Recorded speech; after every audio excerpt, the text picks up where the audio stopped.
Hello students, आज हमारा जो टॉपिक स्टार्ट कर रहे हैं वो है 11th क्लास में सदिश। सदिश के बिना देखो बेटा हमारी फिजिक्स में थोड़ा सा कॉम्प्लिकेशन हो जाता है। कॉम्प्लिकेशन मतलब थोड़ा सा डिफिकल्ट हो जाएगी अपने लिए। तो आज ये टॉपिक पढ़ने से पहले मैं आपको थोड़ा सा बेसिकली समझाता हूं कि सदिश आया क्यों है और क्यों पढ़ रहे हैं। ठीक है, देखो बेटा सबसे पहले अपन बात करते हैं कोई भी भौतिक राशि की। किसकी बात करें? कोई भी भौतिक राशि।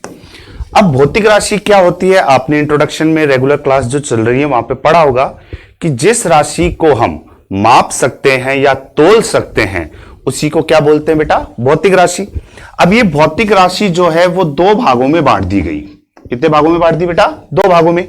एक तो इसके अंदर हो गया सदिश, सदिश राशियां,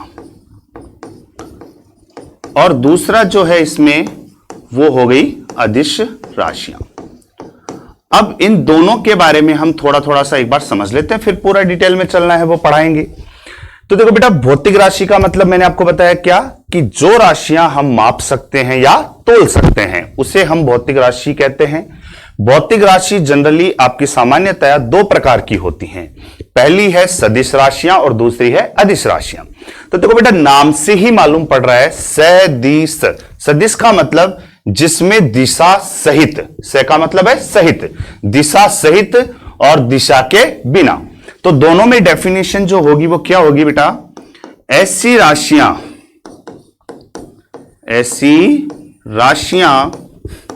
जिनमें परिमाण व दिशा दोनों होते हैं, परिमाण व दिशा दोनों होते हैं, उनको बोलते हैं हम सदिश राशियां। अभी एक थोड़ा सा डाउट रहेगा वो क्लियर करूंगा, थोड़ा सा वेट कीजिए। अदिश राशियां क्या है बेटा? ऐसी राशियां जिनमें केवल परिमाण होता है, केवल परिमाण होता है। अब देखो बेटा मतलब जो है हमारा परिमाण से क्या है, दिशा से क्या है, उसको अपने को समझना है। जैसे मैं आपको कहूं बेटा कि आप यहां से 100 मीटर जाइए। कितना मीटर जाइए? 100 मीटर।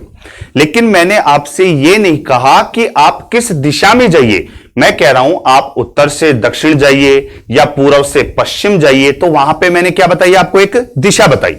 तो परिमाण का मतलब समझना इसको। जैसे मैंने लिखा 5 मीटर, कितना लिखा? 5 मीटर, और एक लिखा मैंने 5 metre north to south. North to south का मतलब उत्तर से दक्षिण की तरफ। तो दोनों में फर्क क्या था बेटा कि 5 मीटर जो आ रहा है ना ये केवल है परिमाण। ये क्या है बेटा? परिमाण। इसमें दिशा क्या है? अज्ञात। लेकिन इस वाले में देखिए आप, यहां 5 मीटर जो है ये क्या है बेटा? परिमाण है। और नॉर्थ टू साउथ जो लिखा हुआ है ये इसकी क्या है बेटा? दिशा।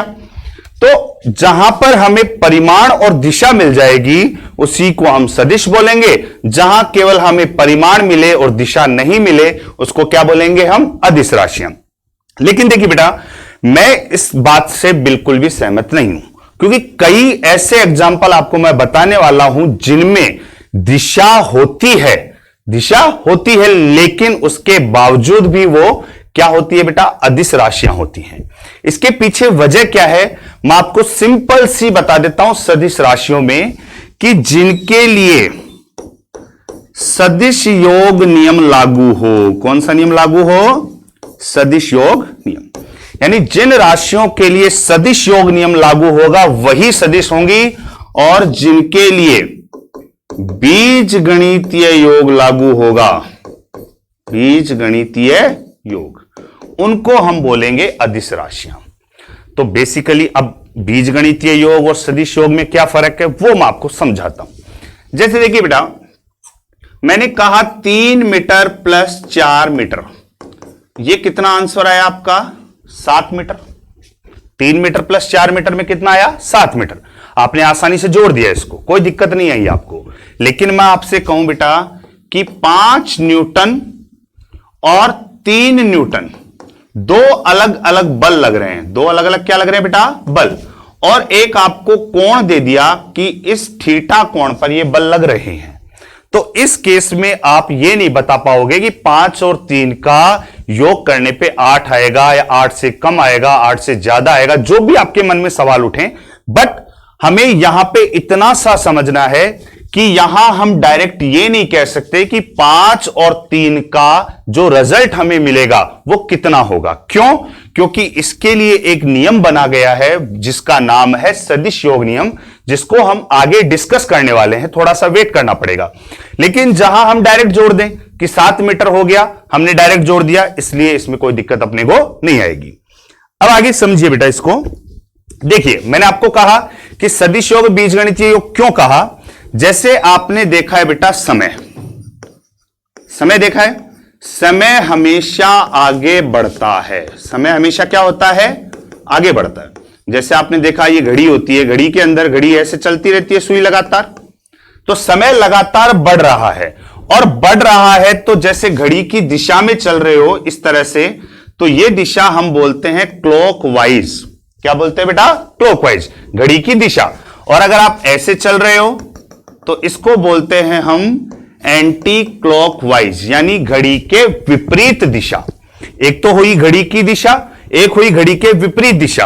अब आपने ये कहा कि बोला सर समय के अंदर परिमाण भी है, जैसे 4 बज गए, 4 बजे से हम 5 बजे पे आए। जैसे मान लो पहले कितने बजे पे थे बेटा? 4, फिर कितने पे आ गए हम? 5 बजे पे।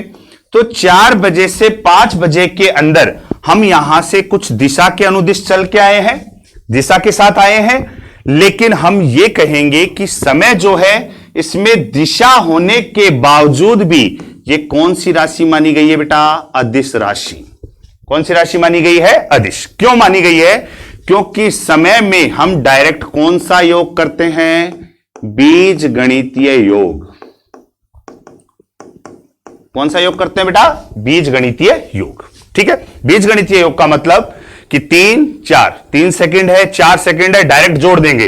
3 और 4 का जोड़ कितना होगा? 7 सेकंड। तो यहां कोई दिक्कत नहीं आएगी। ऐसे ही एक एग्जांपल है धारा। धारा का मतलब है बेटा, जैसे आपने 10th क्लास में भी पढ़ा होगा कि ये बैटरी वगैरह बना रखी है, कोई परिपथ है, उसमें यहां पे प्रतिरोध लगा हुआ है, तो परिपथ में एक धारा बह रही है। तो धारा की हम क्या दर्शाते हैं बेटा? दिशा दर्शाते हैं। धारा की क्या दर्शाते हैं? दिशा। और धारा में परिमाण भी है, दिशा भी है। जैसे मान लो 2 एम्पियर की धारा बह रही है। कितने एम्पियर की? 2 एम्पियर। तो 2 एम्पियर की धारा के साथ साथ इसमें दिशा भी आ रही है, ऐसे दिशा बनाई है मैंने। तो इस दिशा के अंदर धारा आ भी रही है, तो आप क्या कहोगे? बोला सर ये तो सदिश होना चाहिए, लेकिन इसके बावजूद ये सदिश नहीं होती है। क्यों नहीं होती है? क्योंकि धारा में भी कौन सा योग लगता है बेटा? बीज गणितीय योग। बात समझ में आ गई? तो सदिश और अदिश में जो अंतर था वो आपको मैंने क्या बताया कि जिन राशियों में केवल परिमाण हो और दिशा नहीं हो, और जिनमें केवल बीज गणितीय योग नियम लगे, बीज गणितीय योग का मतलब जहां डायरेक्ट हम जोड़ सकते हैं, उस राशियों को हम कहते हैं अदिश राशियां। और जिन राशियों में परिमाण भी हो, दिशा भी हो और साथ में सदिश योग का नियम लगे, उनको बोलते हैं हम सदिश राशियां। क्लियर हो गई बेटा बात? अब बात करते हैं हम सदिश के निरूपण की। सदिश का निरूपण। सदिश का निरूपण मतलब है कि उसे हम कैसे दर्शाते हैं, दर्शाने के लिए क्या काम में लेते हैं। जैसे मान लो किसी राशि का परिमाण है a। परिमाण क्या है बेटा उसका? a। किसी राशि का परिमाण कितना है? a। तो उसके ऊपर आप एक तीर का चिन्ह लगा दीजिए। किसका चिन्ह लगा दीजिए? तीर का। तीर का चिन्ह लगा दिया तो यह बन गया आपका a सदिश। क्या बन गया बेटा? a सदिश। बात समझ में आ गई? सदिश को कैसे लिखना है अपने को?